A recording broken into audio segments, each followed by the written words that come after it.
तो beginners box 5 में करना है तुम्हें, 31 है। 31 में देख लो किस में अनपेयर्ड इलेक्ट्रॉन ज्यादा होगा। तो अनपेयर्ड इलेक्ट्रॉन वैनेडियम में 4s2 3d3 है, तो 3 अनपेयर्ड इलेक्ट्रॉन।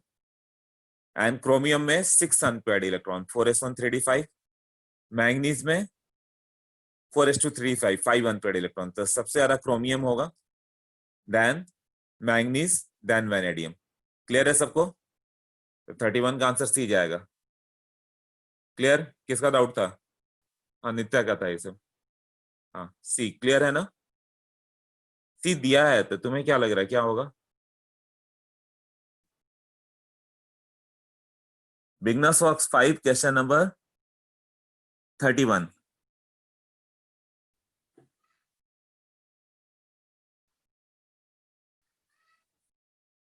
बिगनर्स नहीं समझ में आया? ओके।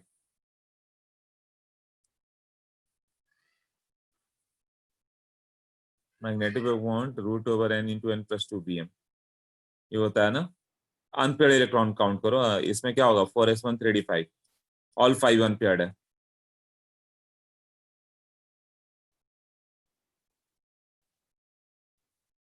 मैंगनीज में 4s2 3d5, इसमें 5 अनपेयर्ड है। n का वैल्यू 5 होगा, तो मैग्नेटिक क्रोमियम का ज्यादा है मैंगनीज से। और एक कौन सा था? वैनेडियम था शायद, 4s2 3d3। इसमें 3 ही अनपेयर्ड इलेक्ट्रॉन है ना, तो क्रोमियम का लिए लिस्ट होगा। अनित्य क्लियर हुआ?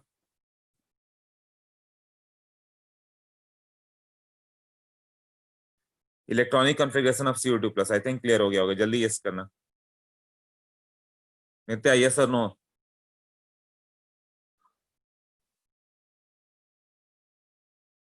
नो आंसर मतलब नहीं समझ में आया। क्या नहीं समझ में आ रही है, ये बताओ।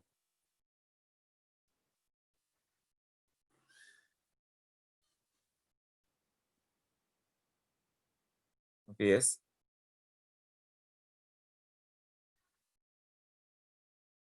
हाँ, 33 में CU2 प्लस का कॉन्फ़िगरेशन लिखना। वो मैंने बोला था कितना भी मैं बता दूं, तुम इसमें रॉन्ग करके आओगे एग्जाम में, क्योंकि इसको लिखना था 4s2 3d9, और ये नहीं हो क्या 4s1 3d10 होता। फिर मैंने बोला था कि जब इलेक्ट्रॉन एलिमिनेट करोगे तो 4s से पहले एलिमिनेट करना। यही प्रोसेस एकदम अच्छे से याद करो, IIT बार बार पूछता है, क्योंकि 3D से सब बाहर निकालने लगते हैं। 4s से पहले जाएगा, अच्छे से याद करो, बताया था। तो 4s0 3d9 ये होगा ना। 3d9 का कॉन्फ़िगरेशन क्या होगा? एक अनपेयर्ड इलेक्ट्रॉन बचेगा, बाकी सब ये दो दो होंगे, और लास्ट वाले में एक ही बचेगा। तो n का वैल्यू 1 होता है। तो पूछा क्या है? Fingers box 33 configuration. कॉन्फ़िगरेशन क्या होगा? आर्गन के बाद 4s2, तो 4s0 हो जाएगा, और 3d9, तो आंसर डी होगा ना। यस नित्या देख लो और बताओ।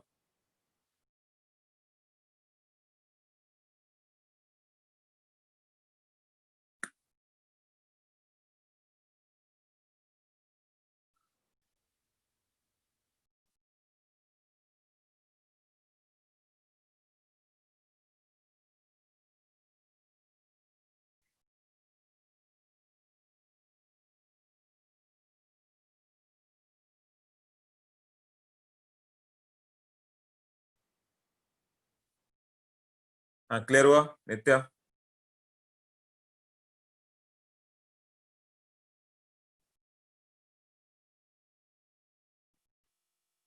Okay next.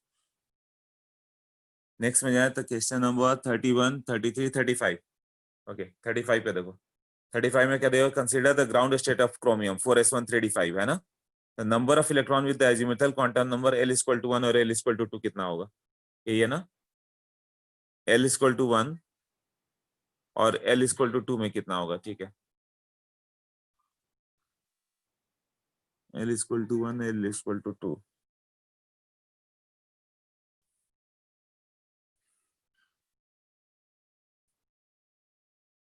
l=1 मतलब p, l=2 मतलब d। तुम्हें ये बताना है कितने p में कितने d में। Chromium 1s2 2s2 2p6 3s2 3p6 4s1 3d5। हाँ, l का वैल्यू 1, p में कितने हैं? यहाँ 6 है, यहाँ 6 है, और कहीं पे है? नहीं। तो L इक्वल टू 2 में नंबर ऑफ इलेक्ट्रॉन्स कितने हो गए? 12 और D में 5।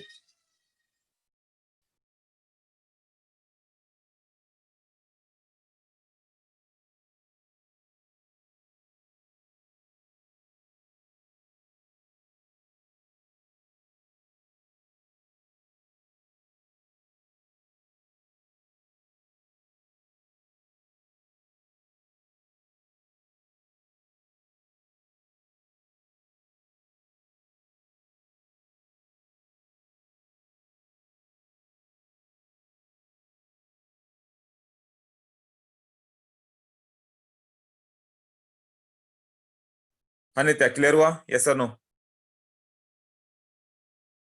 ओके ठीक है, तो बिगनर्स बॉक्स हो गया। 7 पे जाओ। 7 में 2 करना है, second, fourth and 6। Okay, beginners box 7, 2, 4 and 6। Beginners box 7।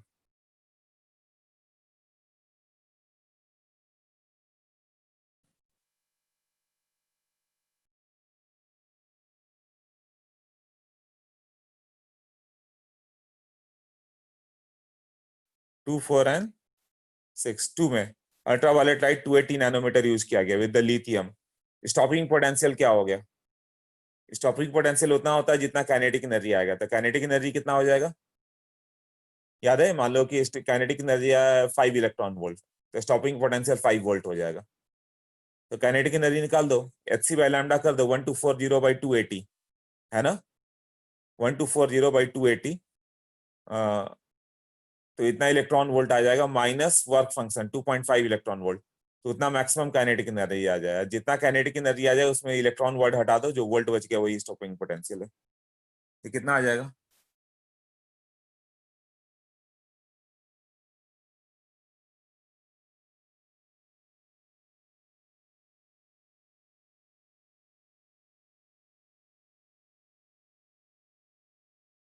Kinetic energy 1240 electron volt nanometre ये था, by 280 nanometre, minus work function 2.5 electron volt. कितना इलेक्ट्रॉन वोल्ट आया ये बताओ?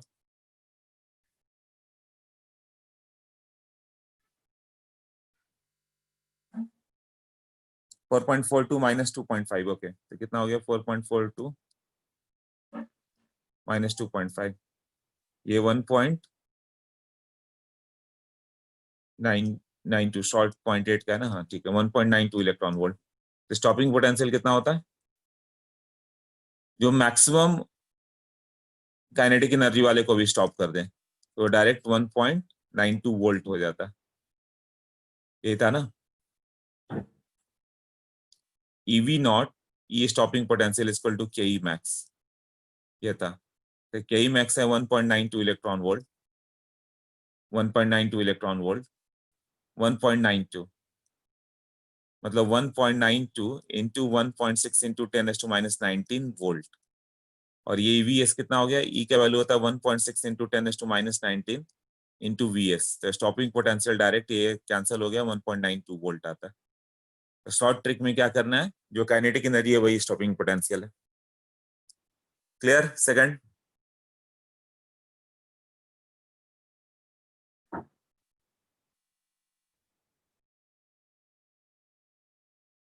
ओके, फोर्थ,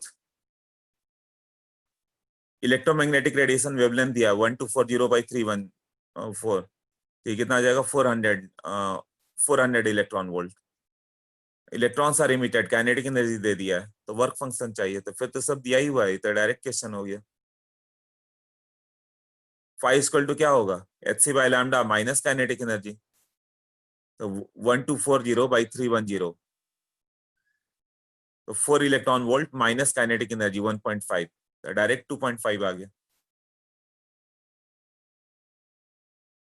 ये जिसके भी डाउट्स है इसका मतलब तुमने ये लेक्चर ही मिस कर दिया था, नहीं तो इतना डायरेक्ट क्वेश्चन हो गया ना सब।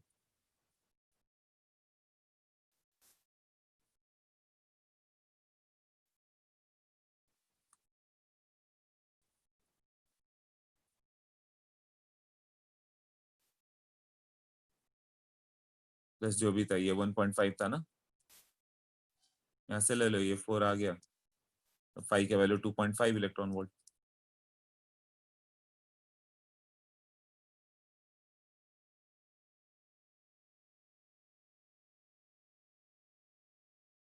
ओके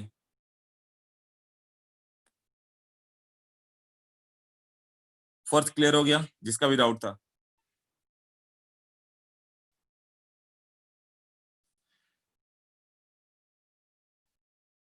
श्रेयस तुम्हारा डाउट था? हाँ बोलो। सर इसके ऑप्शन लेकिन अलग अलग है सर। कैसे ऑप्शंस? सर ऑप्शन है इसके 10, 100, 1000 और 10,000 सर। अरे इसमें तो ऑप्शन ही नहीं दिखा रहा। सर ऑप्शन कहाँ दिखा रहा है? ये तो बिगनर्स बॉक्स 7 सब्जेक्टिव क्वेश्चन है सब। उसने तो बस बोला है determine the work function of the sodium.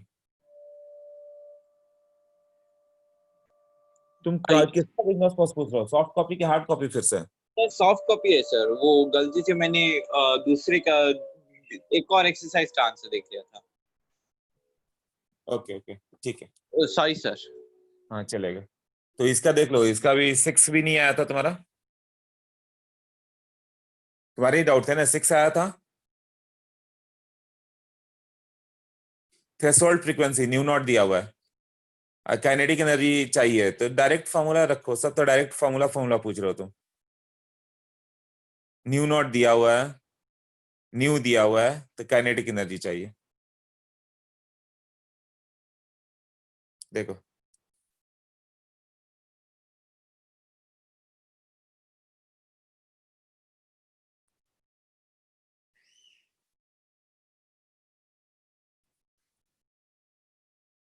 के मैक्स का वैल्यू हो गया H new minus new not, बस फॉर्मूला में रख दो। तुम्हें एच भी मालूम है, न्यू भी मालूम है, न्यू नॉट है। आ जाएगा आंसर अभी।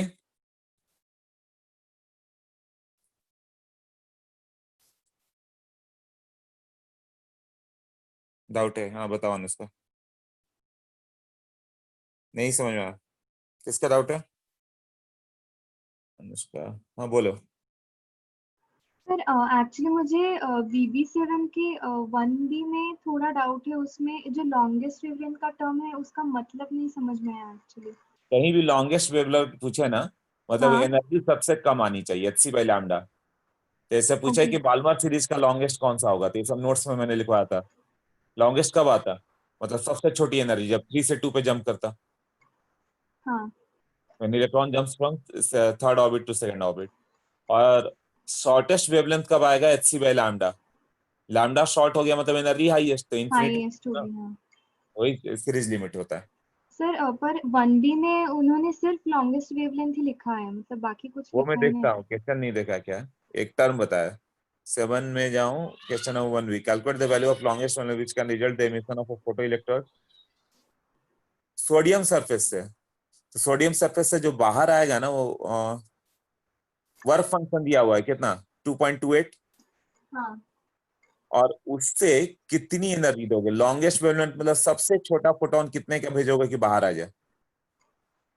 तो जितना वर्क फंक्शन होगा वही ना,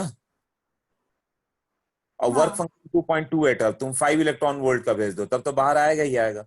10 इलेक्ट्रॉन वोल्ट का भेज दो तो भी आएगा। 100, 2000, 5000 जो भी भेजे उससे तो सबसे बाहर आएगा, बट मिनिमम 2.28 तो देना ही पड़ेगा ना। हाँ ओके ओके हाँ मिनिमम 2.28 मतलब वही मैक्सिमम वेवलेंथ हो गया। और हाँ। वेवलेंथ छोटा करोगे तो पैकेट बड़ा होते जाएगा, तब तो आना ही है। क्या? Yes yes thank you sir. हाँ लाइट, और किसका? ये तो कर लिया, बिगनर्स बॉक्स हो गया आई थिंक।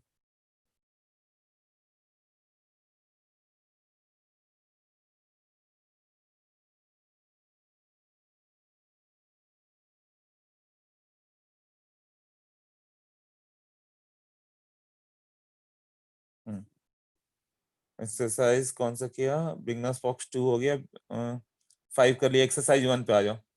एक्सरसाइज 1 में देखते हैं कौन कौन सा।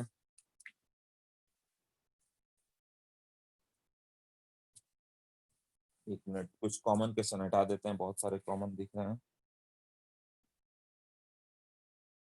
एक्सरसाइज 1 पे जाओ, तो तुम लोगों ने पूछा मुझसे एक्सरसाइज 1 13 अटेम्प्ट करो एवरीवन 13।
ओके चलो स्टार्ट करो। हाँ वानी बोलो।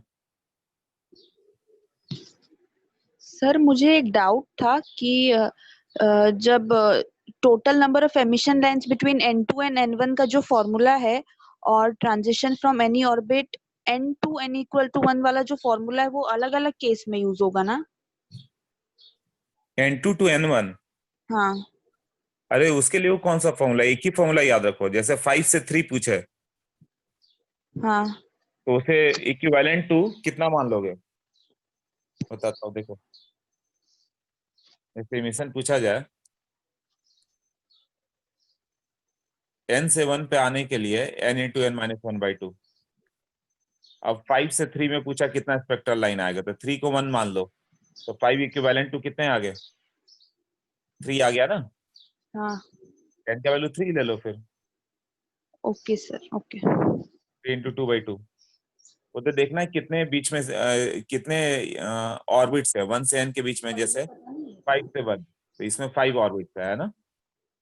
10 के वैल्यू कितने ऑर्बिट्स हो गया था, 3 से 5 के बीच कितना है, 3 4 5, 3 ऑर्बिट्स हो गए है ना। इस पे कर लो, उसके लिए अलग फॉर्मूला मत याद करो। Okay sir. या ओके। हाँ देखो अभी हम लोग एक्सरसाइज पे जा रहे हैं, राइट। एक्सरसाइज 1 का 13, एक्सरसाइज 1 का 13।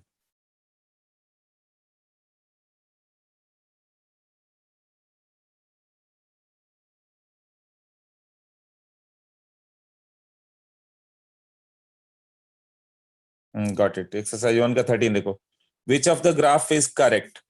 कौन सा करेक्ट ग्राफ होगा, काइनेटिक एनर्जी विद ये क्या है, एन है, एच है, क्या एन गिवन है, हाँ एन, एन क्या है, अच्छा वही तुम्हें डाउट आया होगा एन।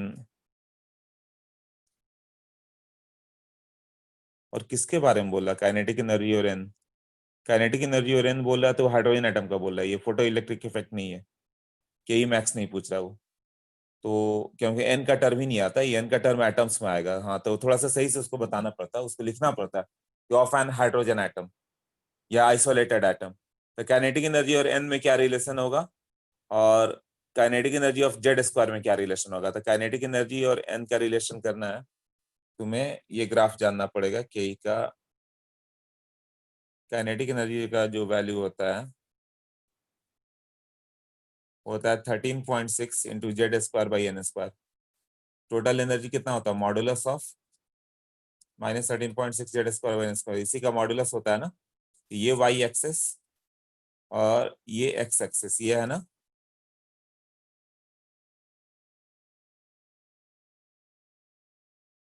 हाँ तो इसका ग्राफ क्या होगा, के ई और एक्स, ये हाइपर बोला जाएगा, राइट। यहाँ से यहाँ x y equal to multiplication आ गया तो कुछ इस तरह से जाएगा हाइपर बोला।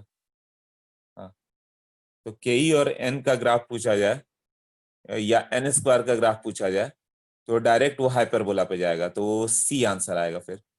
और जेड स्क्वायर बोला जाता है, के ई और जेड स्क्वायर तो क्या रिलेशन हो जाता, K E equal to 13.6 Z square by N square, ये है ना।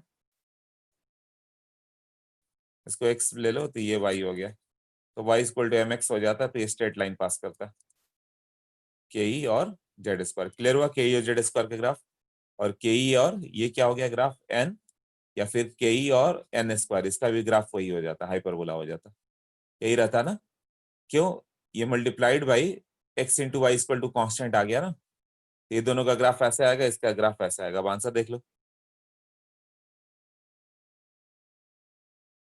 हाँ क्योंकि मल्टीप्लीकेशन वही हो गया ना।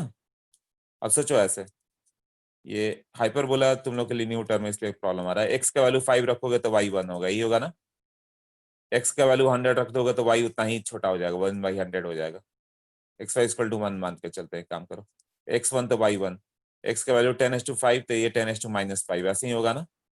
एक्स स्क्वायर वाई से भी क्या प्रॉब्लम हो, भी तो वही जाएगा ना। ये 1 है तो ये 1 आएगा। एक्स का वैल्यू 10 रखोगे तो वाई का वैल्यू 1/100 आ गया, उतना ही छोटा होते जाएगा।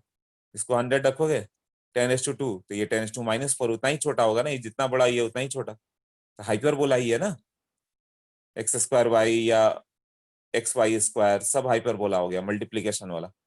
x छोटा होगा तो y बड़ा होगा ही, x इन्फिनिटी होगा तो y 0 होगा, या x² इन्फिनिटी होगा तो y 0 होगा। एक इन्फिनिटी तो दूसरा 0 होता है, इसलिए ये सारे कर्व हाइपरबोला होता है जो मल्टीप्लीकेशन वाले होते हैं। ओके अच्छा, 12th है, मैं 11th कर बैठ, 12th है, तुम लोगों ने 13 बोला था।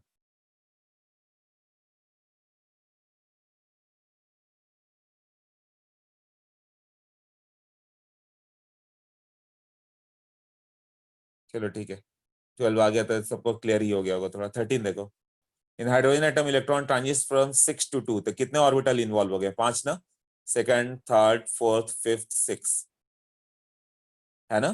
तो टोटल बीच में 5 ऑर्बिट आ गए, कौन से? Second, third, fourth, fifth, six, यानी इक्वल टू 1 पे आएगा, वो सोचना ही नहीं है, 2 तक कहीं देखना है। तो नंबर ऑफ स्पेक्ट्रल लाइन कितना होगा? 5 × 4/2, 10 आ जाएगा।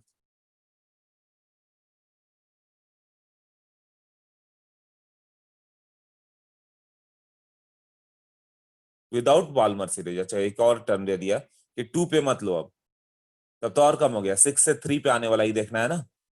6 पे 2, जो भी 2 पे जंप करे वो नहीं चाहिए हम लोग को, और 1 पे तो जा ही नहीं रहा है। तब कितना बच गया? 6 से 3 वाला, तो कितने ऑर्बिट्स बच गया? 3, 4, मतलब 3 तक आना, 3, 4, 5, 6, तो n का वैल्यू 4 हो गया ना, तो 4 × 3/2 6 आएगा, 13। ओके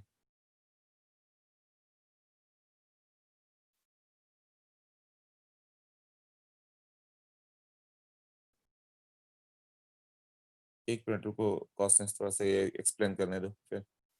13 उसने बोला, क्या बोला था कि 6 से 2 पर आ रहा है, तो 1 पे आने वाले को अवॉइड करो, ठीक है, और 6 से 2 भी अवॉइड करो, n = 2 पे आने वाले को अवॉइड करो, 6 to 2, 5 to 2, 4 to 2, 3 to 2, ये सब अवॉइड करो, राइट? तुम्हें क्या लेना है? 6 to 3 वाले सारे लो, तो n का वैल्यू कितना हो गया? 3 हो गया ना। कौन कौन सा orbit? Third, fourth, fifth, six, sorry 4 हो गया ना। तो फॉर्मूला क्या था? n × n-1/2, तो 4 × 3/2 मतलब 6 आ गया। कौन कौन सा होंगे? 6 to 3, 5 to 3, 4 to 3, और 6 to 4, 5 to 4, और एक हो जाएगा 6 to 5। टोटल यही 6 स्पेक्ट्रल लाइंस होंगे, और बाकी दो तुम्हें अवॉइड करना था। कौन सा? 6 to 2, 5 to 2, 4 to 2, 3 to 2, ये अवॉइड करो, और 6 to 1 लेना ही नहीं था। 6 to 1, 5 to 1, 4 to 1, 3 to 1, 2 to 1, ये भी अवॉइड करना था।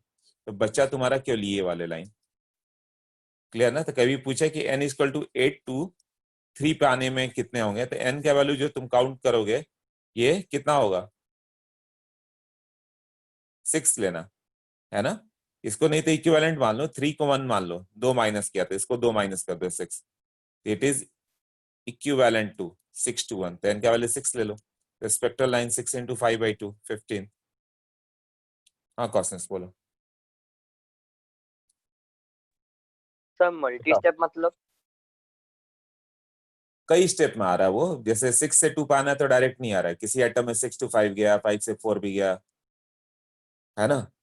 अलग अलग स्टेप, जितने स्टेप हो सकता है उस सब में आ रहा है। हाइड्रोजन स्पेक्ट्रम बताया था ना, मल्टी स्टेप्स, तभी तो ये सब लिख रहा है ना कि क्या क्या पॉसिबिलिटी है। यदि हाँ 6 पर है तो किसी एटम में 6 से 1 पे गया, किसी में 6 से 5, 5 से 4, 4 से 3, 3 से 1, कुछ भी करके आ रहा है, अलग अलग स्टेप्स। ओके ये क्लियर है सबको? अभी 13 क्लियर हो गया?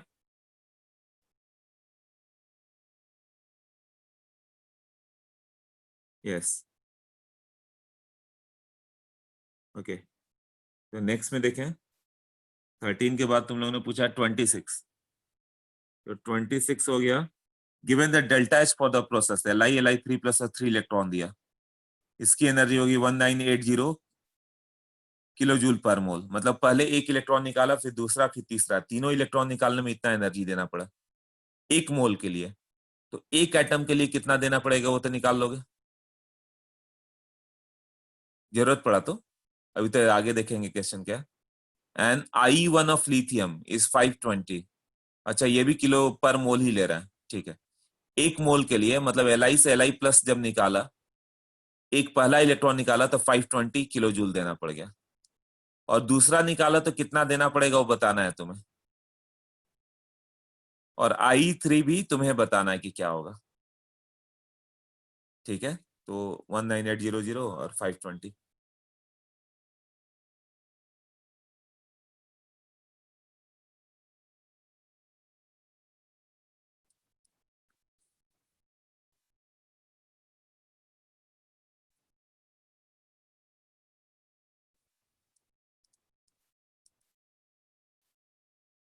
किलो जूल पर मोल। बट उसने बताया कि पहला इलेक्ट्रॉन निकालने में I1 तुम्हें देना पड़ा 520 किलो जूल पर मोल, और तुमसे पूछा कि Li प्लस से फर्दर जब निकाला एक इलेक्ट्रॉन तो ये डेल्टा H कितना होगा, और पूछा कि उसके बाद भी जब निकालेंगे I3, ये हो गया I2, दूसरा बार आयोनाइज करना, और तीसरी बार आयोनाइज करोगे तो एक और इलेक्ट्रॉन बाहर आ गया, I3 क्या होगा। इसके लिए बोस थियरी इज एप्लीकेबल। इसके इलेक्ट्रॉन को बाहर करना है तो कितना एनर्जी देना पड़ेगा तुम्हें मालूम है। डेल्टा एच का वैल्यू कितना हो जाएगा 13.6 electron volt into 13.6 Z square by N square. Z का वैल्यू 3 का स्क्वायर बाई 1 स्क्वायर। इतना इलेक्ट्रॉन वोल्ट देना पड़ता है पर एटम, तो तुम्हें किलो जूल पर मोल करना है। तो 13.6 इंटू 9 इंटू जूल में करना होगा तो 1.6 इंटू 10⁻⁹। 1 इलेक्ट्रॉन वोल्ट कितना होता है 1.6 इंटू 10⁻⁹ जूल ना, इससे जूल में आ गया। और ये एक एटम के लिए था, तुम्हें 1 मोल का चाहिए multiplied by 6 into 10⁻23 Avogadro number, ये जूल में आ गया। बट तुम्हें किलो जूल चाहिए था, डिवाइड भी करना होगा 1000 से, तो ये किलो जूल पर मोल हो गया। I2 ऐसा आया, मतलब एक एटम से बाहर करने के लिए 13.6 इंटू 9 इलेक्ट्रॉन वोल्ट देना पड़ा। तो 1 मोल के लिए कितना देना पड़ेगा, तो बहुत ज्यादा देना पड़ेगा ना, एक एटम में ही इतना देना पड़ेगा। तो 1 मोल के लिए मल्टीप्लाइड बाय एवोगाड्रो नंबर, उसको जूल में कन्वर्ट करने के लिए इलेक्ट्रॉन वोल्ट से जूल में 1.6 इंटू 10⁻⁹। एक बार इतना जूल हो गया तो फिर 1000 से डिवाइड कर दो तो किलो जूल में आ गया।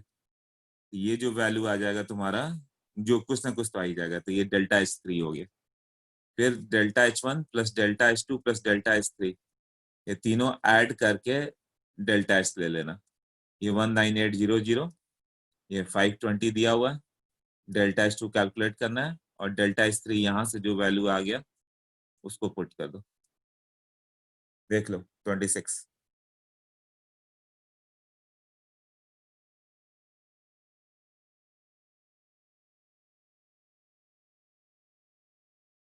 क्लियर हुआ सबको।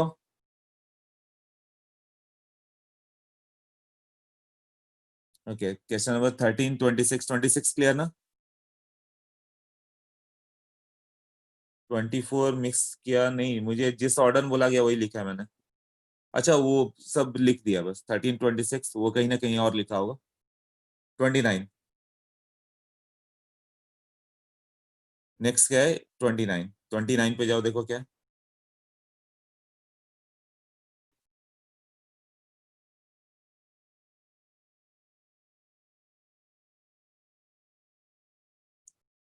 Three energy level PQR।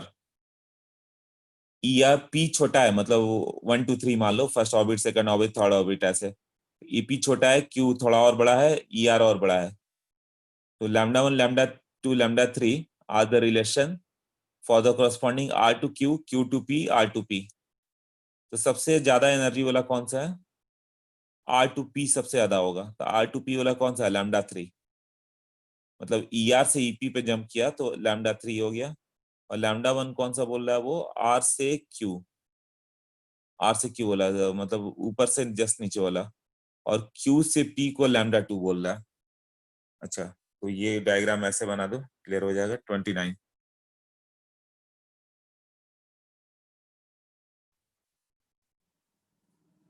P Q R.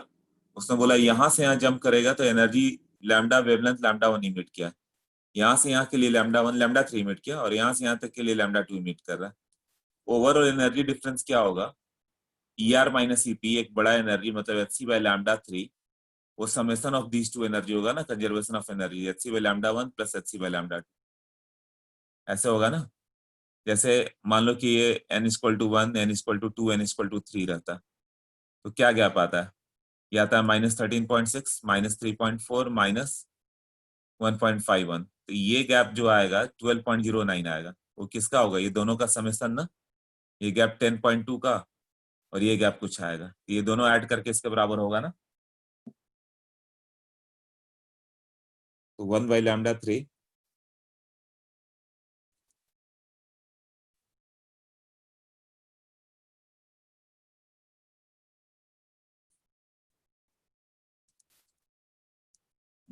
ऐसे देख लो।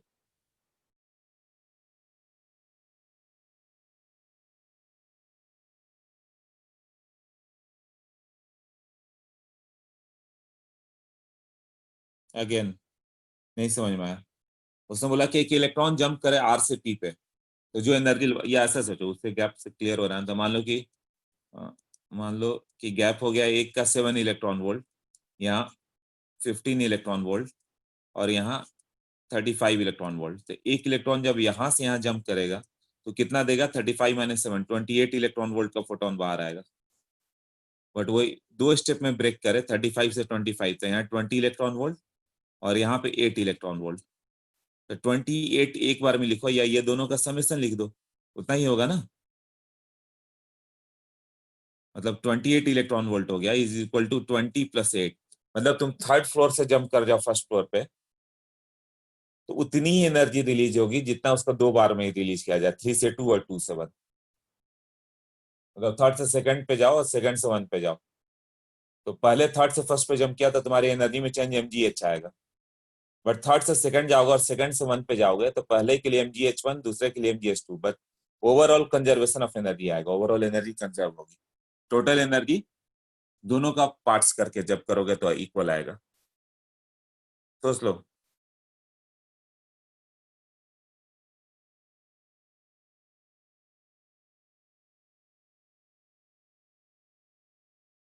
Okay done. 29, हाँ ठीक है। 29 के बाद 33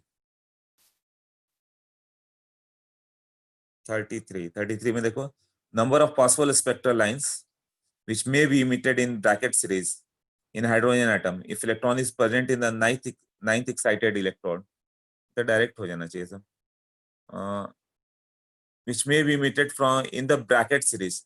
ब्रैकेट सीरीज कौन सा है? Lyman, Balmer, पैश्चन।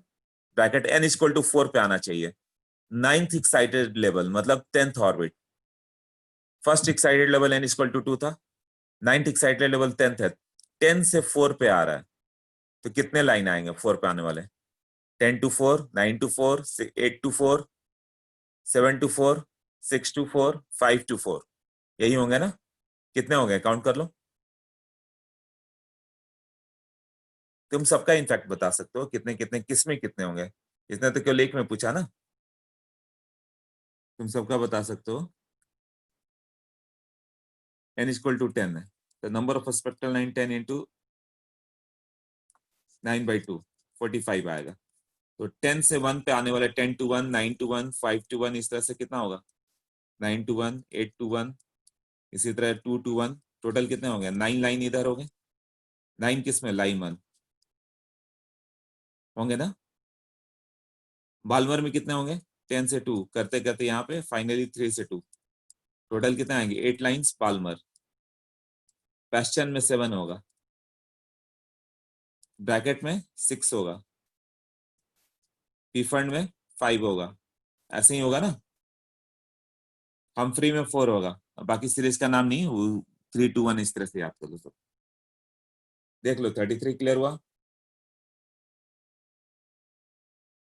21 वो तो आएगा आगे, अभी जिस सीरीज में लिखा वो सीरीज से मैं बताते जा रहा हूँ। 33 हो गया। ओके, क्वेश्चन नंबर 4 पे जाओ। ये क्लियर है ना? ठीक है, क्वेश्चन नंबर 4 में the ratio of radii of two Bohr orbit of hydrogen atom is 4:1. तो what is their nomenclature, मतलब कौन कौन सा ऑर्बिट है? n का वैल्यू 1 मतलब k, kl mno pq ऐसे है ना? तो तुम्हें बताना है ऑर्बिट नंबर कौन सा है। तो radius of the Bohr orbit कौन सा है? 4:1। मतलब r का वैल्यू क्या होता है? n² ना, n² 4:1 है, मतलब n 2:1 होगा। जब 2:1 हो गया तो 2:1 के लिए क्या क्या करोगे? 2:1 एक तो हो गया k के साथ l, मतलब l और k, राइट। अब n² जब लिखोगे 4:1 तो एक और पॉसिबिलिटी है, कौन सा? 16:4 का। तो वो काउंट करके फिर लिखना पड़ेगा। मतलब देखो,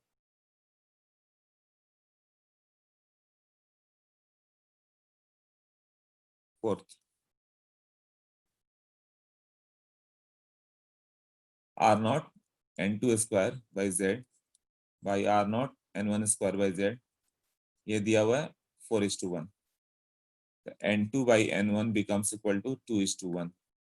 n1 के वैल्यू 1 रखोगे तो n2 का वैल्यू 2 होगा, n1 के वैल्यू 2 रखोगे तो n2 का वैल्यू 4 होगा, n1 के वैल्यू 3 रखोगे तो n2 का वैल्यू 6 होगा। ऐसे होगा ना? मतलब ये k होगा तो ये l होगा, एक तो l से k हो गया, और ये l होगा तो ये n होगा, ये m होगा तो ये कौन सा आ जाएगा? p हो जाएगा, है ना? तो इस तरह से ये पॉसिबिलिटी बढ़ते जाएगी। तो तुम्हें चेक करना होगा ऑप्शन वाइज। ऑप्शन वाइज कौन कौन सा हो गया देखो,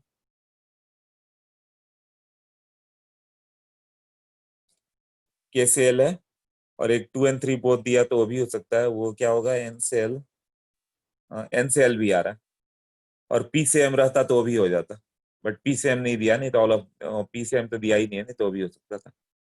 फोर्थ क्लियर हुआ कैसे करना है?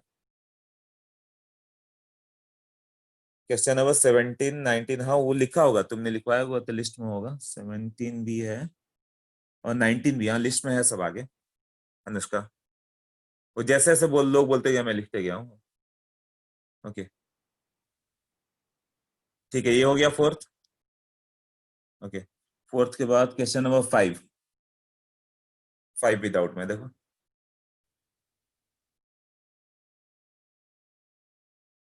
फाइव में क्या है? The ratio, the radius of the first orbit of hydrogen and first orbit of deuterium will be. R का वैल्यू क्या होता है? r0 n by z।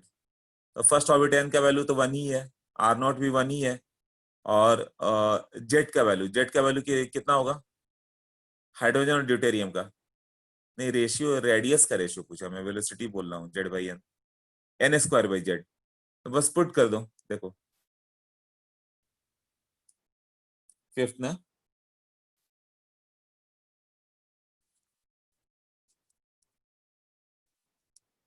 तो first orbit of hydrogen and first orbit of deuterium, यही तो पूछा है ना।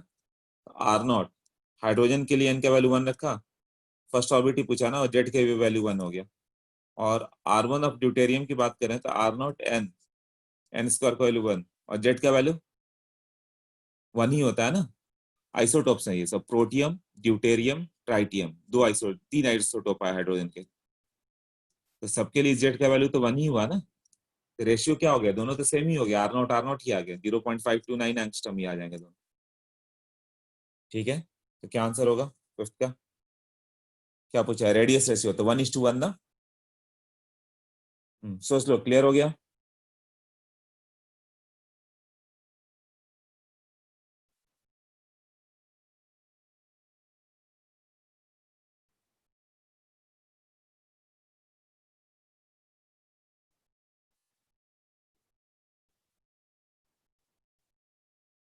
ओके नित्या, डन। ओके ठीक है, नेक्स्ट फिफ्थ के बाद 17 का देखो क्या है। 17 में the energy level for A Z atomic number है, A Z plus Z minus one charge आ रहा है। अच्छा, तो वो उसके लिए तुम्हारा ये थियरी वैलिड होगा एटॉमिक स्ट्रक्चर का, मतलब हाइड्रोजन स्पेक्ट्रम वाला बोस थियरी। जैसे जेड का वैल्यू 11 ले लो, सोडियम, सोडियम का 11 हो गया तो उस पर चार्ज कितना लिख रहा है, 11 माइनस 1 10, मतलब सोडियम पे 10 प्लस चार्ज हो जाए तो वैलिड हो जाएगा ना। पोटेशियम, जेड का वैल्यू 19, तो 19 माइनस 1 मतलब प्लस 18 चार्ज, यदि उतना आ जाए तो उसके लिए भी वैलिड है। तो उसके लिए बहुत हाई टेम्परेचर चाहिए, तब मान के चलोगे हाइपोथेटिकली उस कंडीशन के लिए वैलिड होगा। तो एनर्जी कितना होगा, energy of A plus Z minus one, energy कितना होता है, -13.6 Z square by N square ना। तो तुम्हें तो जेड से ही मतलब, उसका चार्ज जेड माइनस वन है, उससे क्या मतलब है, राइट। तो वो कितना हो जाएगा, जेड स्क्वायर। तो आंसर ए तो करेक्ट जाएगा ई एन के रिस्पेक्ट में। तो अच्छा, ई एन ही तो पूछा है, तब तो एक ही से हो जाएगा। तो ये जो हो गया, ऐसे समझो, ये कौन सा था, 17। जैसे सोडियम उसने बोला कि 11, तो यहाँ पे 10 प्लस चार्ज, 19, पोटेशियम पे 18 प्लस चार्ज, ऐसे है ना। तो इसका पूछा एनर्जी लेवल और हाइड्रोजन के एनर्जी लेवल में क्या डिफरेंस है। इसका हाइड्रोजन लेवल लेना पड़ा है E1, तो होगा -13.6 into Z square by N square, इतना ही इलेक्ट्रॉन वोल्ट होगा ना। और हाइड्रोजन का कितना है, 13.6 है, तो जेड स्क्वायर टाइम ज्यादा है ना। E1 ऑफ हाइड्रोजन वो कितना होगा, -13.6 इलेक्ट्रॉन वोल्ट। ये कितना है, E1 of Na10 plus,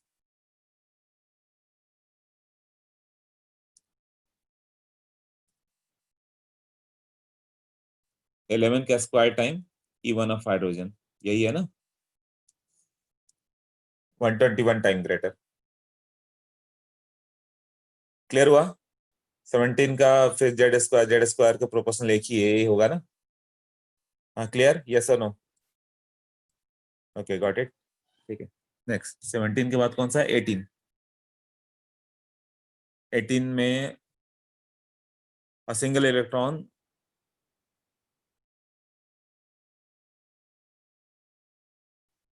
single electron है तो बोस थ्योरी एप्लीकेबल है, ठीक है। चार्ज प्लस जेड ही है, जेड कांस्टेंट होता है तो प्लस जेड ही तो हम लोग भी मानते हैं। 47.2 इलेक्ट्रॉन चाहिए उसको, सेकंड बोर ऑर्बिट से थर्ड ऑर्बिट पे ले जाना है, तो एन का वैल्यू 2 और ये दिया हुआ है, मतलब n इक्वल टू 2 से 3 में जाने के लिए 47.2 चाहिए। तो जेड का वैल्यू क्या आएगा, 47.2 दे के 2 से 3 पे गया है ना। हाँ।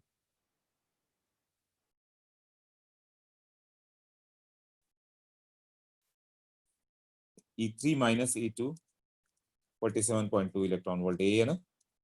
E3 को लिखे तो -13.6 Z square by 3 square -13.6 Z square by 2 square 47.2। तो नियरेस्ट इंटीजर ले लेना, उससे जेड का वैल्यू आएगा। ये हो गया 13.6 कॉमन ले लो, जेड स्क्वायर भी कॉमन ले लो, तो 1/2 square minus 1/3 square equal to 47.2। ये कितना हो जाएगा जेड स्क्वायर का वैल्यू, 47.2 बाई 13.6, और ये कितना होगा 9 36 5 36, ये 36 ऊपर बाई 5, ये जेड स्क्वायर आ गया। ये वैल्यू देखो कितना आ रहा है, जेड स्क्वायर का वैल्यू कितना है चेक करो, तो जेड आ जाएगा इससे, कितना है,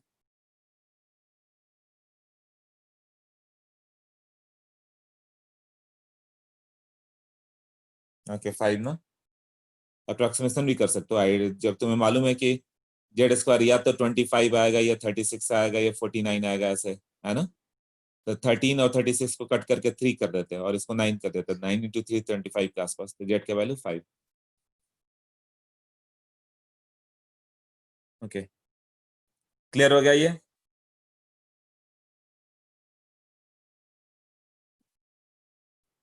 जिसका भी डाउट था क्लियर है ना 18। ओके 24, नेक्स्ट है 24 का देखो,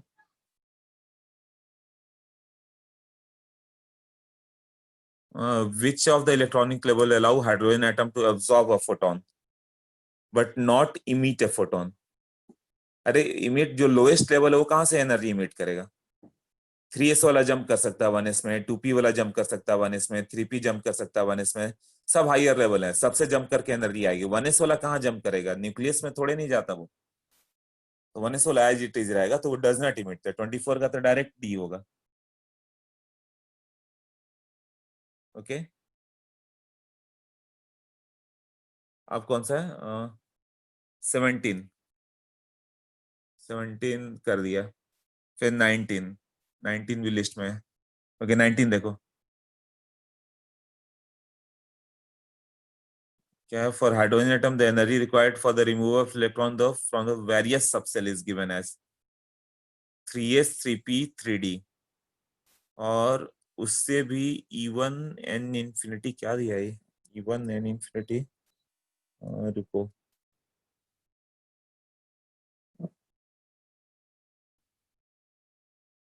जीरो। अच्छा, इंफिनिटी लेवल पे ले जाना है। 3s से इंफिनिटी पे ले जाना है, 3p से इंफिनिटी पे ले जाना है और 3d से इंफिनिटी पे ले जाना है। तो किस में ज्यादा एनर्जी होगा? तो ये एक टर्म मैंने बताया था कि फॉर हाइड्रोजन एटम ऑफ बाउंड प्रिंसिपल वैलिड नहीं होता। यहाँ 1s की एनर्जी और 2s और 2p की सेम एनर्जी होती है, 3s 3p की 3d की सेम होती है, ठीक है। और इससे ज्यादा किसकी होगी? 4s 4p 4d 4f, सबकी सेम होती है। ऑफ बाउंड प्रिंसिपल इज नॉट वैलिड। तो तुम 3s से इंफिनिटी पे ले जाओ, 3p से ले जाओ, 3d से ले जाओ, तो सब तो सेम एनर्जी लेवल ही है ना। तो पूछे degenerate orbital, degenerate orbital in n equal to 3 of hydrogen atom. Hydrogen atom में डीजेनरेट ऑर्बिटल कितने होंगे? तो टोटल 3s का 1, 3p का 3, 3d का 5, टोटल 9 ऑर्बिटल्स डीजेनरेट है। 2 में 2s और 2p 4 ऑर्बिटल डीजेनरेट है। डीजेनरेट मतलब सेम एनर्जी लेवल वाले कितने ऑर्बिटल हैं? तो सबकी सेम। फिफ्थ में 5s 5p 5d 5f 5g सबकी सेम एनर्जी। तो किसी से भी निकालो एनर्जी सेम ही आएगा। E1 E2 E3 सब इक्वल ही हो गया ना।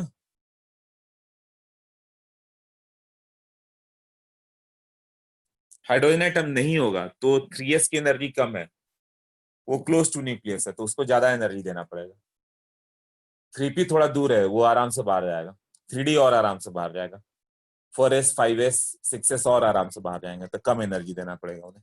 तो यदि हाइड्रोजन एटम नहीं देता तब क्या हो जाता आंसर? तो किसमें एनर्जी ज्यादा होगा? 3s क्लोज टू न्यूक्लियस होता है, s close to nucleus then p then d। तो s की एनर्जी कम आती है, देन 3p देन 3d, ऐसे है ना वापर प्रिंसिपल। तो 3s वाले को ज्यादा एनर्जी, तो E1 greater than E2 then E3, तब आंसर ये आता। ओके, ये हो गया। कौन सा था? 19 के बाद लिस्ट में क्या है? 33 ये कर चुके हम लोग। 33 18 बैक बैक बैक जाओ तो 18 ये तो कर चुके हैं, 18 भी कर चुके हैं। फिर 35, हाँ 35 देखो।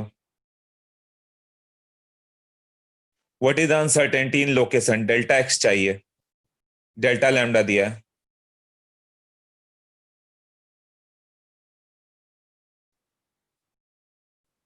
Uncertainty in location of photon of wavelength. Delta x और डेल्टा लैम्डा मैंने एक डेरिवेशन किया था, याद है किसी को?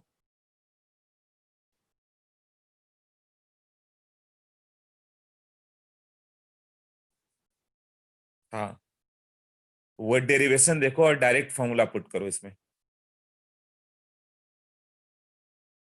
Lambda square by 4 pi, right. तो इसमें क्या क्या दिया हुआ है तुम्हें? 35 कर रहे थे ना। तो डेल्टा एक्स चाहिए और डेल्टा लैम्डा कितना लोगे? लैम्डा से डेल्टा लैम्डा कितना लोगे? 1 पिकोमीटर इक्वल टू ये जो फॉर्मूला आ गया था तुम्हारा h स्क्वायर बाई 4 पाई, वो वैल्यू पुट कर दो। v क्यों लेना है वार को? स्पीड ऑफ लाइट कहां से आएगा? लाइट का तो कोई क्वेश्चन ही नहीं इधर। कोई आउट चला गया।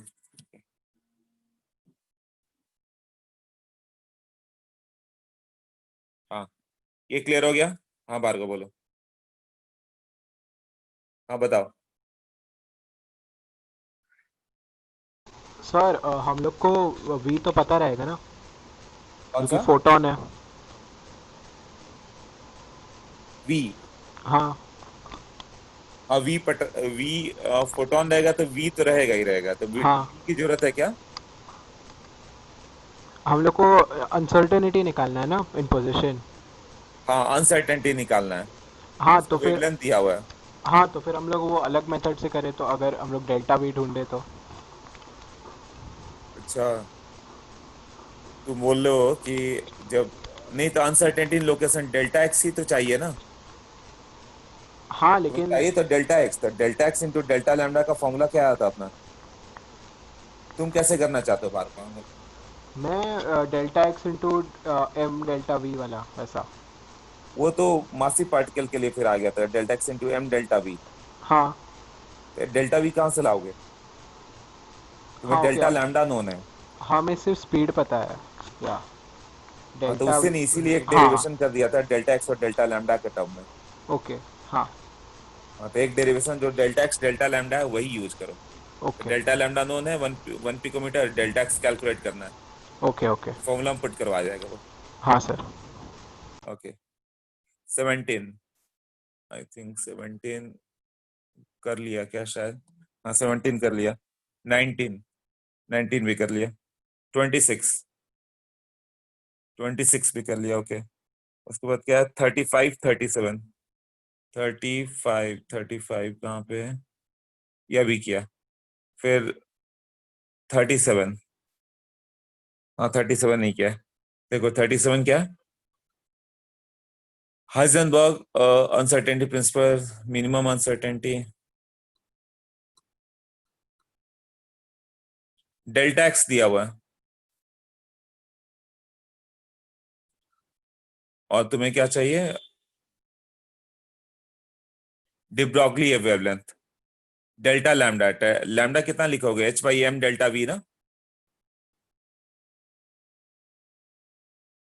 Uncertainty in de Broglie delta lambda की बात करें तो h by M delta v कितना आएगा? यहां से आ जाएगा ना, delta x into M delta v, delta x into delta P equal to what? H by 4 पाई जो है। तो डेल्टा एक्स नोन है हम लोग को, कितना है? 7/22। डेल्टा एक्स नोन है, तो डेल्टा पी आ गया, तो फिर lambda direct H by delta P लिखना है, मतलब 6 वोल्ट का यूज ही नहीं होगा फिर तो, फिर डायरेक्ट आ जाएगा। आंसर आया था किसी का इससे? हाँ भार्गव बोलो, बोलो भार्गव। नहीं सर, वो पहले का हाथ ऊपर रह गया था। ओके, हाँ तो इसका मेथड क्लियर हो गया। क्या करना है? Direct delta x into delta P equal to H by 4 pi, delta P निकाल दो और लैम्डा का वैल्यू पुट कर दो एच बाई एम वी में, H by M delta V में। ये सब डायरेक्ट वाले क्वेश्चन हो गए। फिर उसके बाद 29, 17, 17 तो कई बार पूछ लिया तुम लोगों ने। 29 भी कर लिया, गुड। 17 भी कर लिया। 29, 17 ये सब हो गया। इसके बाद है 29, 17, फिर 19, 26। 19, 19 लिस्ट में 19 बता दिया, 26 भी बता दिया। ओके, 19, 26। फिर है 4, 5, 4, 5 तो बताया था। फिर 17, 35, 37, 17, 35, 37, 17 बता दिया। उसके बाद कौन सा है? 35 बता दिया, 37। अच्छा, इसका मतलब ये हो चुका तुम लोग का, इसमें कोई डाउट नहीं रहा। एक्सरसाइज 1 आई थिंक सबका हो चुका है, कोई भी प्रॉब्लम नहीं। एक्सरसाइज 2 पे जाएंगे अब, देख लो।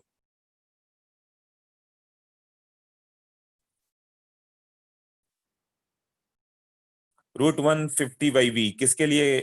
इलेक्ट्रॉन को यदि एक्सलेट किया जाता है तो आता है ऐसा।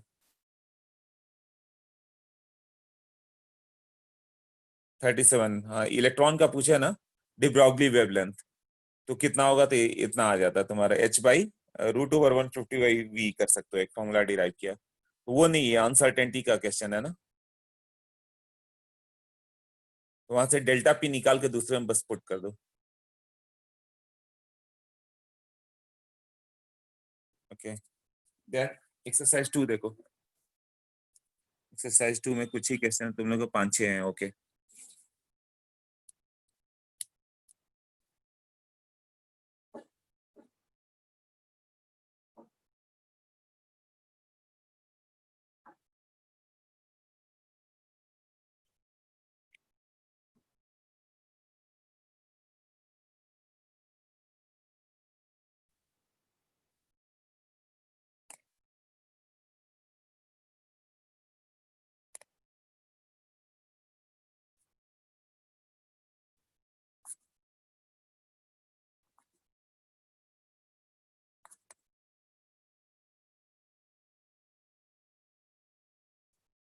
ओके, देखो एक्सरसाइज 2।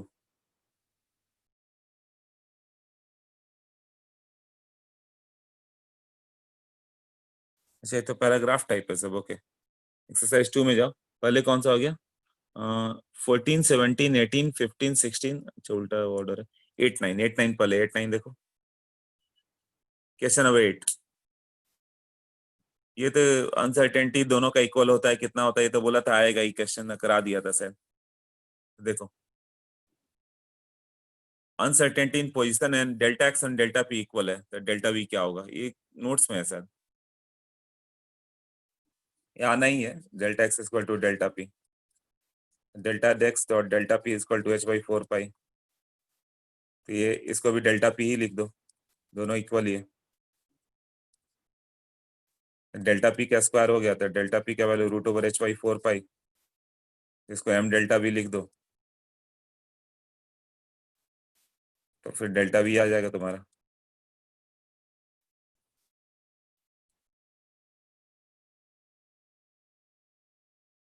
हाँ देख लो क्या आंसर होगा।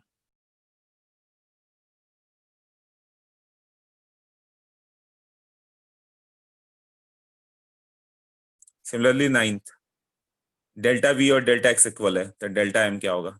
Exactly same.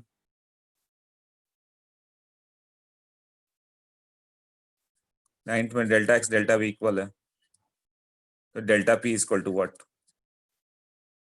तो delta x dot m delta v equal to H by 4 pi. तो डेल्टा एक्स को डेल्टा वी रख दो, तो एम डेल्टा वी का square equal to H by 4 pi. तो डेल्टा वी आ जाएगा तुम्हें एच बाई 4 पाई एम का स्क्वायर रूट, फिर डेल्टा पी ले लो, एम डेल्टा वी। ये वाला क्वेश्चन आते रहता है, ये दोनों क्वेश्चन आ सकते हैं। H by 4 pi M. Clear हुआ अभी?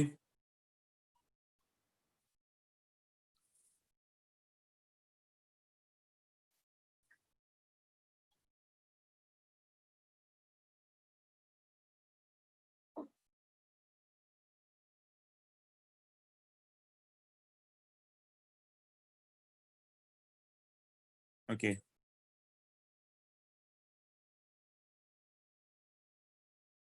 8, 9 हो गया, अब बचा हुआ है 14, 15, 16।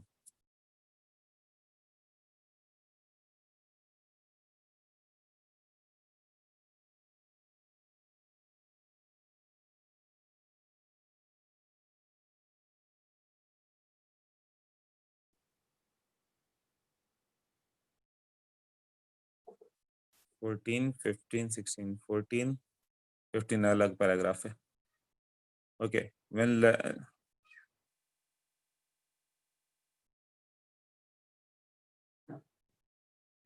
when light of wavelength lambda 2 is passed through a glass tube containing hydrogen atom in the ground solid, they will be excited to lambda 2 क्या है? जो पैराग्राफ है ना ऊपर जाना पड़ेगा। तो लैम्डा 2 दिया है उसने, इन्फिनिटी से 2 पे जंप करना है हीलियम प्लस का। हीलियम प्लस के लिए यदि इन्फिनिटी से 2 पे आओगे तो कितनी एनर्जी रिलीज होगी? हीलियम प्लस के सेकंड ऑर्बिट का energy -13.6 Z square by N square. Z का वैल्यू 2 पुट करो, तो -13.6 इंटू 2 का स्क्वायर मतलब -13.6 इंटू 4, हाँ -54.4। हीलियम प्लस के यदि सेकंड ऑर्बिट पे आया जाए तो 54.4 इलेक्ट्रॉन वोल्ट एनर्जी रिलीज होता है, और उसको उसने बोला कि हाइड्रोजन एटम में डाल दें। तो हाइड्रोजन एटम इलेक्ट्रॉन कहाँ पे जाएगा? इलेक्ट्रॉन 13.6 लेकर तो बाहर आ जाएगा, और रेस्ट जो 54.4 माइनस 13.6 होगा वो काइनेटिक एनर्जी में चला जाएगा। ठीक है, कई बार उसका डिब्रोगली वेवलेंथ पूछता है, जो इलेक्ट्रॉन बाहर आया उसका डिब्रोगली वेवलेंथ क्या होगा। तो काइनेटिक एनर्जी मालूम ही है, तो लैम्डा का वैल्यू h/√/2m(e)k कर देना, 2m(e)k। तो पहले E2 का वैल्यू कैलकुलेट किया हम लोगों ने कि 54.4 इलेक्ट्रॉन वोल्ट है। फिर हुआ कि उसको हाइड्रोजन में डाला गया था, हाइड्रोजन को तो मैक्सिमम 13.6 चाहिए, तो सारे हाइड्रोजन एटम आयोनाइज हो जाएंगे, तो आंसर डी होगा ना। फिर 14 का डी, सोच लो। क्लियर? हाँ, जिसको डाउट नहीं है वो जा सकता है, ये डाउट लेक्चर है, जिसको कोई डाउट नहीं हो जा सकता है। हाँ, ये कंपलसरी नहीं होता। वानी ये नहीं समझ में आया, E2 नहीं समझ में आया, 54.4 होगा। उसने बोला कि हीलियम प्लस के लिए जब इलेक्ट्रॉन यहाँ पे 2 पे आ रहा है, कहां से, इंफिनिटी से, तो कितना एनर्जी रिलीज करता है।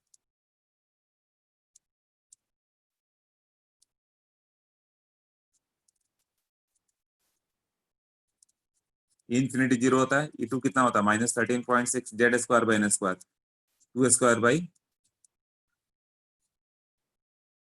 वो हीलियम प्लस का सेकंड ऑर्बिट था क्या, तब तो 13.6 इलेक्ट्रॉन वोल्ट होगा, काइनेटिक एनर्जी नहीं आएगा, फिर भी बात वही रह जाएगी। 13.6 दोगे, अब इसको हाइड्रोजन एटम में डाला, हाइड्रोजन एटम 13.6 लेके क्या होगा, सब के सब इलेक्ट्रॉन आयोनाइज हो जाएंगे, H+ बन जाएगा। ये 2 था सेकंड ऑर्बिट वाला ना, एक मिनट चेक करो, हाँ सेकंड ऑर्बिट वाला था, तो 54.4 नहीं 13.6 ही बाहर गया हुआ, तो 13.6 इलेक्ट्रॉन बाहर आएगा, और वो क्या करेगा, हाइड्रोजन को बाहर पुश किया, यही है ना, देख लो।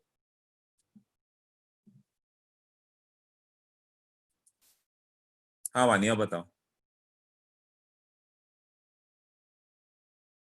हाँ समझ में आ गया,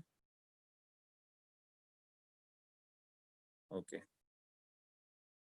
नेक्स्ट। नरेंद्र से हाँ व्हाट्सएप पे भी भेजो, ये करने के बाद देखते हैं। 8, 9, 14 हो गया ना, अभी कौन सा है, 15, 16। मैंने लाइट ऑफ वेवलेंथ λ3 कौन सा है, 3 से 2 पे जंप करने वाला, उसकी एनर्जी डिफरेंस, उसकी एनर्जी निकालो तो 3 से 2 पे आएगा तो कितनी एनर्जी होगी, हीलियम प्लस के लिए है ना, वो निकालते हैं हम लोग, containing Li2+ ion.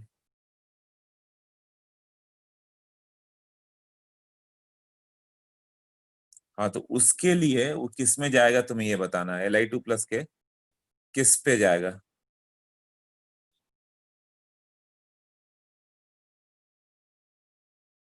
Excited state है, Li2+ ऑलरेडी एक्साइटेड है,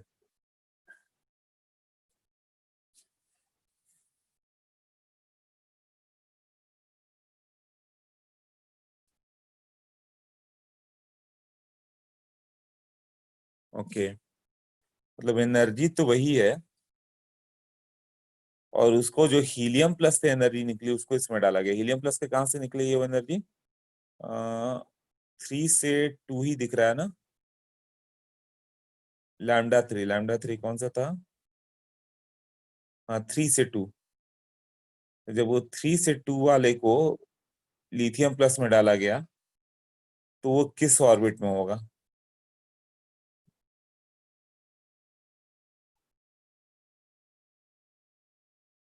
in which polar orbit the electron of Li2+ is present in finally किस में गया था, इनिशियली नहीं मालूम है ना, गैसेस Li2+,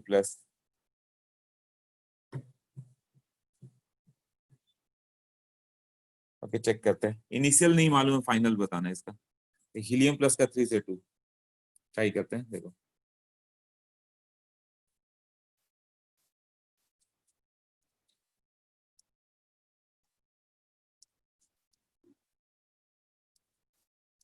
एनर्जी रिलीज जो होगी 13.6 इंटू Z² 2² बाई 1 -n² -1/3², इतनी एनर्जी रिलीज होगी, और वो लिथियम प्लस में जाएगी, उसकी वैल्यू 3² होगी, और ये वैल्यू 1/n1² -1/n2² है। लिथियम प्लस के लिए Z का वैल्यू 3 रखो, डेल्टा E कितना लिखते तो डेल्टा ई कभी भी तुम ये फॉर्मूला लिख सकते हो 13.6 1/n1² माइनस 1/n2², ये होगा ना, दोनों का डिफरेंस एनर्जी का। यहां से जो एनर्जी लगा उसको दूसरे में डाल दिया गया इधर। तो तुम्हें ये बताना है कि ये वैल्यू क्या हो सकता है। n2 क्या होगा, n1 नहीं मालूम बट n2 बताना है तुम्हें। इसको क्या कर दें,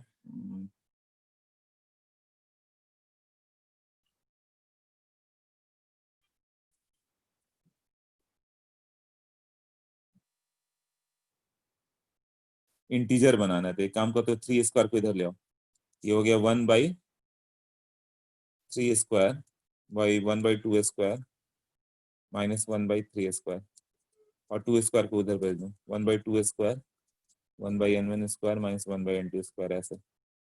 ये क्या लिख दें 1/6² माइनस 1/9² और ये हो जाएगा 1/2n² माइनस 1/2n2², ऐसा कुछ होगा 2n2 का होल स्क्वायर। ओके,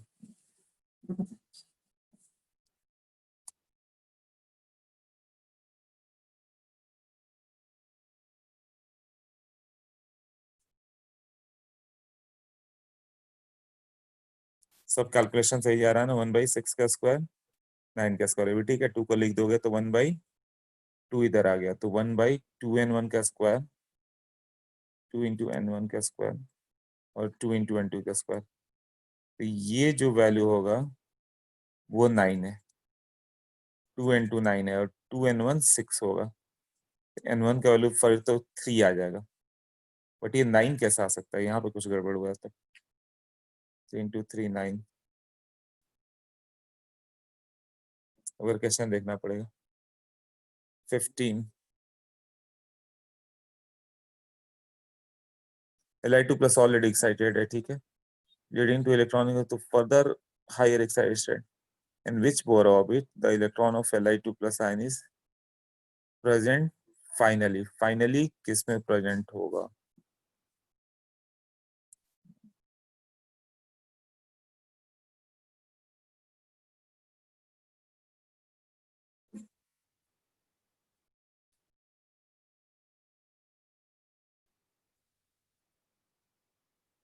इससे तो आंसर ही नहीं मैच करेगा।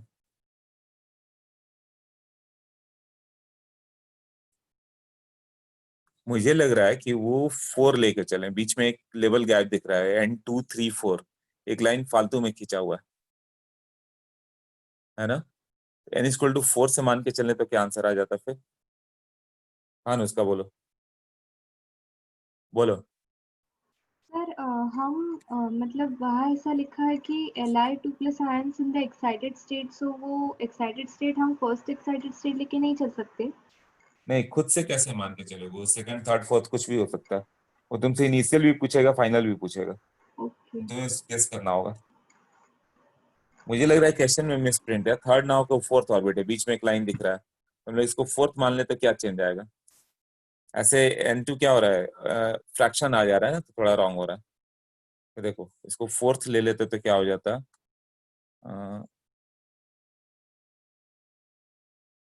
इस चीज को हम लोग 4 ले लें।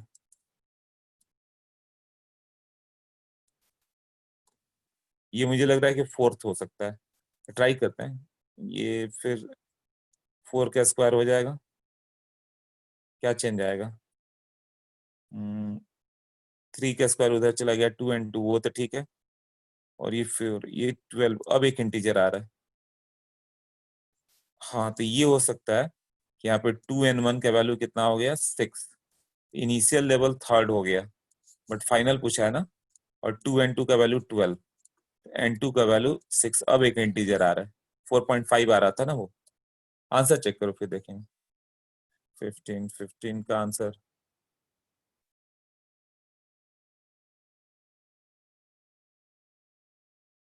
बी।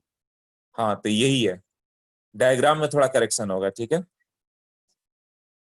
डायग्राम में क्या करेक्शन दोगे, बीच में एक जो लाइन दिया हुआ है ना, वो लिखना भूल गया, वो लाइन का नाम ही देना भूल गया। वो लाइन n=3 का है, वो लिखा है 3 4 इंफिनिटी ना, तो उसके नीचे वाला लाइन n=3 है और वो n=4 है। n इक्वल टू 4 से जो जंप किया था लैम्डा 3 आया। इसमें से दोनों पूछ सकता था, इनिशियल फाइनल था। देखो ये दोनों आ गया ना, ये एक अच्छा क्वेश्चन है, इसे सही से ध्यान रखना। ठीक है, क्वेश्चन में चेंज कर दो, मिसप्रिंट हो गया, टाइपिंग मिस्टेक हो जाता है कई बार, जो टाइपिंग करते हैं उन्हें उतना ध्यान नहीं जाता, तो बीच वाला लेवल ही छूट गया है उसका। ओके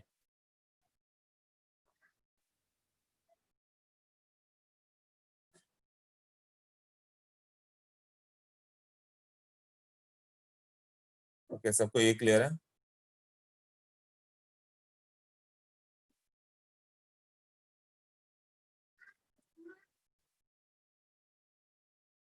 हाँ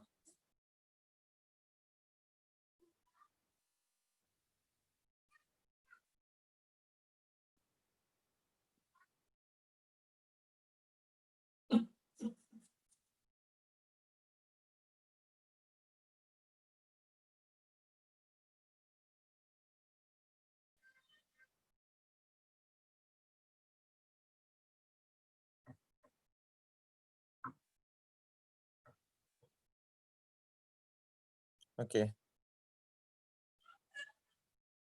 नेक्स्ट में जाओ। नेक्स्ट कौन सा था अपना? 4A 4B नहीं, ये सब नहीं था एक्सरसाइज में। 14 15 16। हाँ 16 कौन सा देखो? Atomic number of single electron.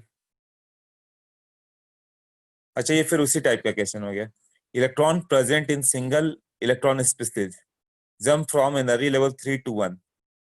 अब वो हाइड्रोजन है कि हीलियम प्लस है कि Li2 प्लस है, नहीं मालूम है, वही बताना है 16 में। अच्छा 3 to 1 से जंप किया था, एनर्जी कितनी रिलीज होगी? 13.6 Z square by 1 square minus 1/3 square. When passed through a sample containing He plus causes further excitation to some energy higher level। हाँ ये सेम क्वेश्चन हो गया, जो 15 किया वही क्वेश्चन 16 है। अब कर लोगे, अब 16 17 18 हो जाना चाहिए, हो जाएगा ना सेम क्वेश्चन इसी वे से।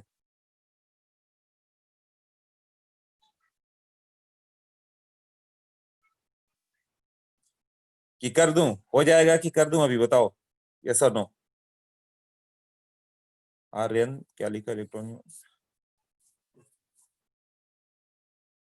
हो जाएगा ना सेम वैसे जैसे मैंने किया, वो याद रखना, 3 स्क्वायर इधर लाया, 2 स्क्वायर इधर लिया। फिर electronic configuration of an element तुमने लिखा है 1s2 2s2 2p6 3s2 3p6, argon तक वही है।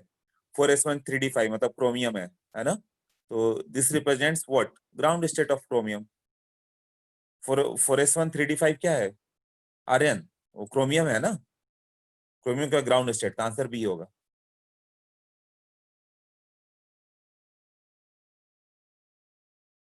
ऑफ एन एलिमेंट दिया है, कोई अदर एलिमेंट रहता जैसे Mn रहता तो मान लेता, Mn का Mn प्लस रहता तो हो जाता।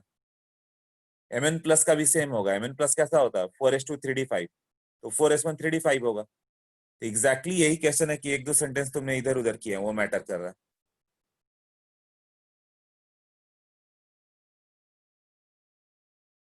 It may be cationic form also 4s1 3d5, किसका? मैंगनीज का।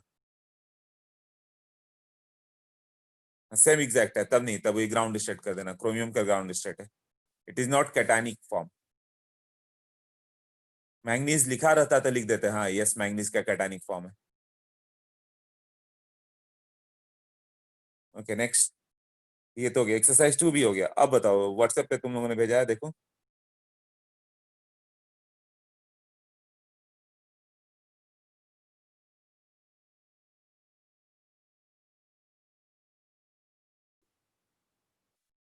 हाँ से दे बोलो।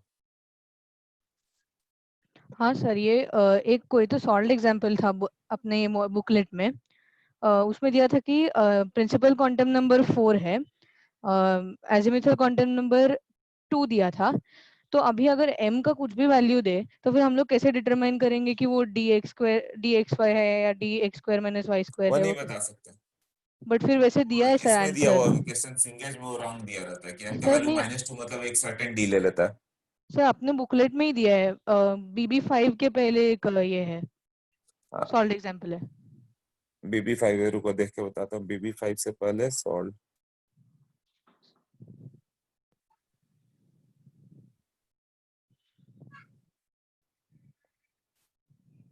इलस्ट्रेशन 45। इलस्ट्रेशन 41, 45 इलस्ट्रेशन 44 हो गया ये। सर, ये तुम 45 45 5 ओके। हाँ, तो इसमें क्या हो गया, गिवन कौन सा बोल रहे हो ऑप्शन, ए 1 2 3 4? हाँ सर, फोर्थ वन में अभी देखो ना सर, m का वैल्यू +-2 दिया है, तो वो कैसे पता चला कि dx² - y² और dxy है? हाँ, ये नहीं कर सकते, ये इन लोग का रॉन्ग हो रहा हम्म, है। एनी 3D ऑर्बिटल, हाँ सर, वही डाउट था बस। ये सिंगेज में रॉन्ग किया है, सिंगेज से कॉपी कर दिया होगा उन्होंने, तो यहाँ भी रॉन्ग आ गया है। अच्छा सर, और एक और डाउट था। अभी मैंने पी बहादुर सॉल्व करने को स्टार्ट किया, बट उसमें थियरी बहुत है सर, मतलब थियरी मतलब ऐसे ही कि कौन से साइंटिस्ट ने ये किया, या फिर एग्जैक्ट डिटेल्स, वो सब तो वो अवॉइड सब करो, याद रखने बुकलेट की वाले जरूरत नहीं क्वेश्चन है ही ना, मैंने। हाँ, सिर्फ तो वो सब क्वेश्चंस अवॉइड पढ़। करो, साइंटिस्ट ने वगैरह नहीं पूछेगा तुम्हें, अच्छे क्वेश्चन उससे खुद ढूंढो कि जैसा बुकलेट में क्वेश्चन दिया वैसे वैसे वाले क्वेश्चन ढूंढ के करो। ठीक है सर। ऑनलाइन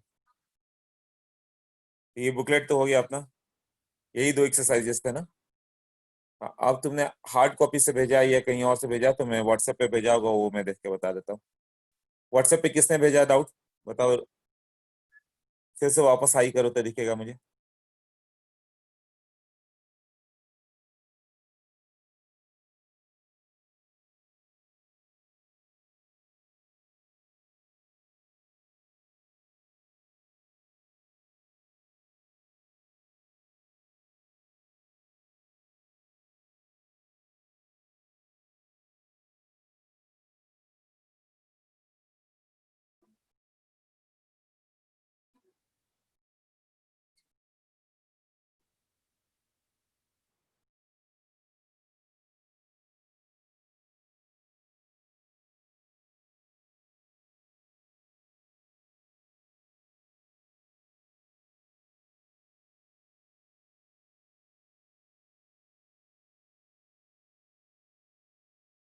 हाँ, बोलो तुमने क्वेश्चन भेजा।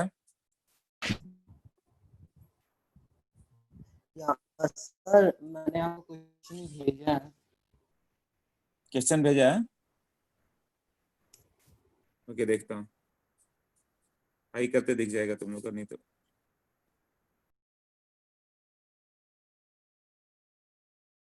व्हाट्सएप पे ना।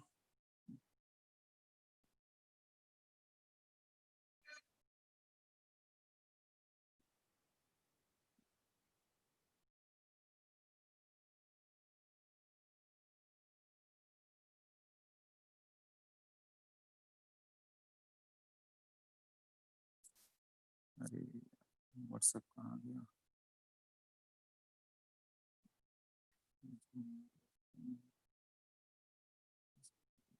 गॉट इट, व्हाट्सएप पे। हाँ, क्वेश्चन नंबर 21 22 तुमने भेजा है कहीं से, हार्ड कॉपी से, ओके।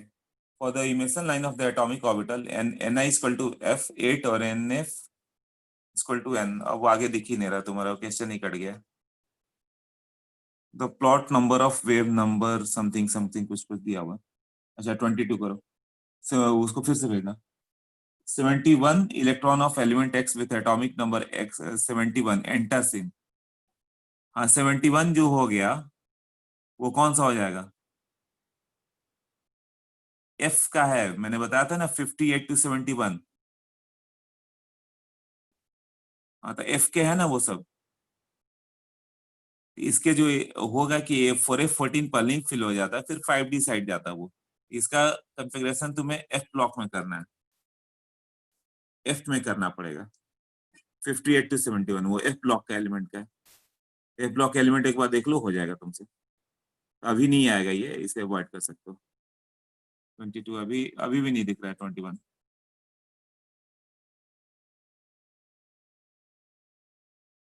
ठीक से भेजो।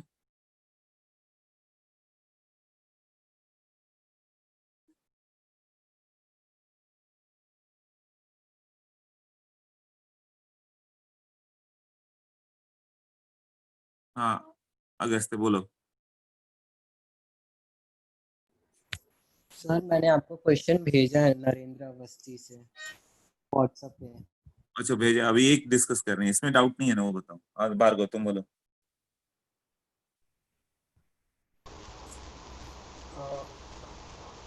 Hello sir. हाँ बोलो बोलो। हाँ, मैंने भी आपको क्वेश्चन व्हाट्सएप किया है। ओके वो जा रहा हूँ अभी। इसका जिसको भेजा उसका क्लियर हो गया ना, वो मैं पूछ रहा हूँ। ये क्लियर और हो गया ना? सर और एक डाउट है मेरे को। हेलो। हाँ 71 भेजा उसने। जेई मेंस ऑनलाइन 2019 का है।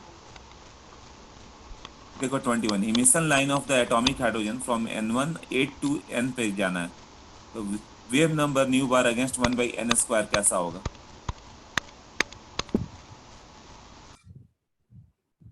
हाँ तो यदि 8 से n पे जाओगे तो वेव नंबर 1/n² के अकॉर्डिंग कैसे होगा? तो डायरेक्ट फॉर्मूला हो गया ना ये। वेव नंबर 1/λ होता है। देखो वेव नंबर क्या होता है? 1/λ इक्वल टू r/z²। और वो कहाँ पे गया है? 1/8² यही दिया ना। n से 8 बुलाया ना, कि 8 से n बुलाया। देख तो फ्रॉम 8 टू n गया है।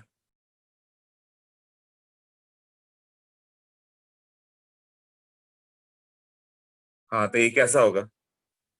इसका ग्राफ कैसा होगा 1/n² का? न्यू, ये y एक्सेस, और ये r/z² माइनस r/z² 1/n²। यही है ना, ये x² है। ये x हो गया, तो ये m हो गया, तो ये स्लोप हो गया, c हो गया। तो y equal to mx plus c है ना। इंटरसेप्ट r/z² होगा। हाँ तो लीनियर होगा।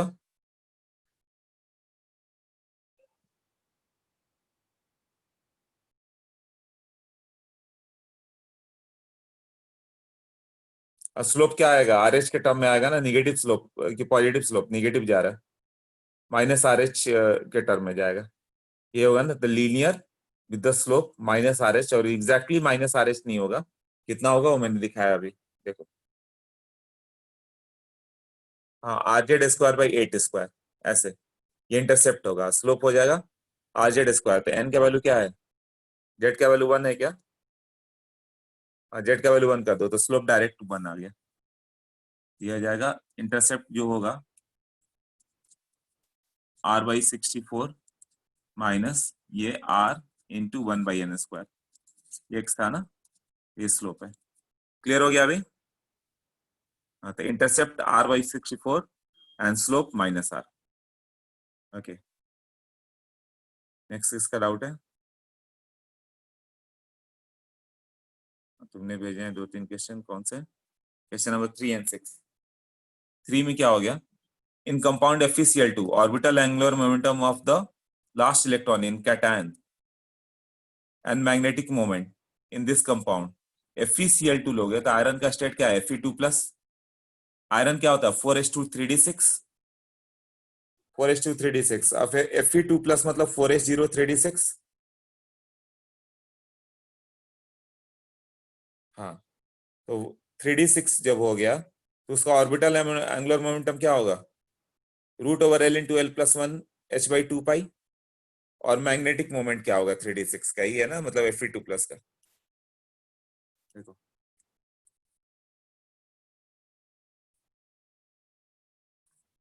तो ये Fe2+ हो गया 4s0 3d6। तो मैग्नेटिक मोमेंट होता है, ये होता है ऑर्बिटल एंगुलर मोमेंटम h/2 या h क्रॉस। तो L का वैल्यू कितना हो गया? 2 × 2+1। इसको h क्रॉस भी लिखते हो, ये कितना हो गया? √6 h क्रॉस कैसे? और √6 h/2। और इसका क्या पूछा हुआ है? Magnetic moment. तो n का वैल्यू क्या होगा? 4 ना, 3d6 लोगे तो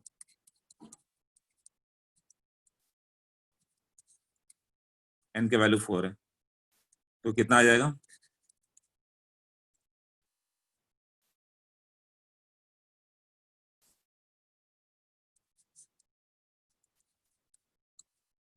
टू 24 bm। क्लियर हुआ अभी?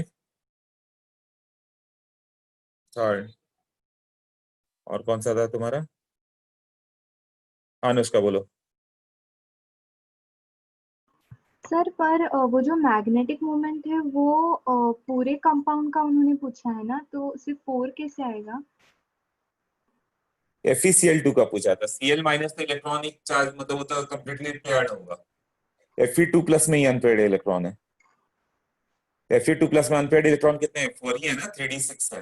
हाँ तो 3d6 एक एक करके फिल करो, फिर लास्ट वाला पेयरिंग करो, तो 4 अनपेयर्ड बच गए ना। हाँ तो वही n का वैल्यू 4 हो गया, तो √n into n plus 2bm। Sir पर क्लोरीन के 2 एटम्स है इसलिए वो दोनों पेयर हो जाते हैं, इसलिए वो नहीं, consider- क्लोरीन में 7 इलेक्ट्रॉन होते हैं और आयरन उसको अपना एक एक इलेक्ट्रॉन दे दिया, तो 8 हो गए, वो पेयर्ड है। अच्छा हाँ ओके हाँ। ओके, और इसके साथ तुमने एक और पूछा, कौन सा?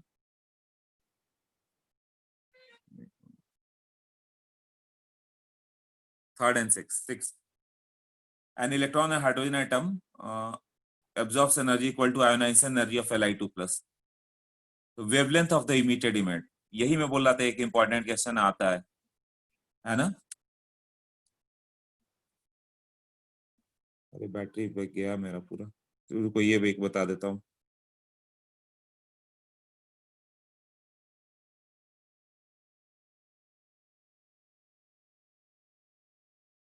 हाँ, ये मैंने बताया था कि Li2 प्लस के लिए जो तुम बोलोगे ये 6 में देखो, ionisation energy of Li2 plus कितना होगा? 13.6 इंटू 3 का स्क्वायर, मतलब 13.6 इंटू 9 इलेक्ट्रॉन वोल्ट दिया तुमने। तो जब हाइड्रोजन पे डालोगे उसी एनर्जी को, तो 13.6 लेके तो बाहर आ गया, वो रेस्ट काइनेटिक एनर्जी बन गया कितना? 13.6 इंटू 8 इलेक्ट्रॉन वोल्ट। और ये काइनेटिक एनर्जी मालूम है, तो लैम्डा कितना होता है इलेक्ट्रॉन का? Root over lambda h by root over 2 m e के। h मालूम है, m मालूम है, और e क्या अभी बताया काइनेटिक एनर्जी। क्लियर हुआ?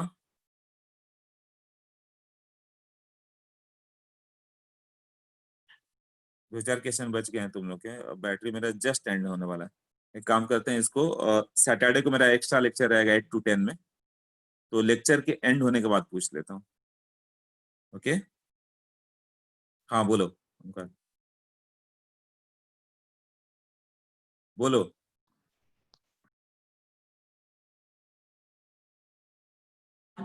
हाँ ओंकार, हेलो सर, देवदत्ता सर ने बोला था कि ये सैटरडे एक टेस्ट रखेंगे वो। हाँ तो एक लेक्चर 8 to 10 रखेंगे, उसके बाद टेस्ट होगा। ओके सर, हाँ ओके, थैंक यू। चलो एंड कर।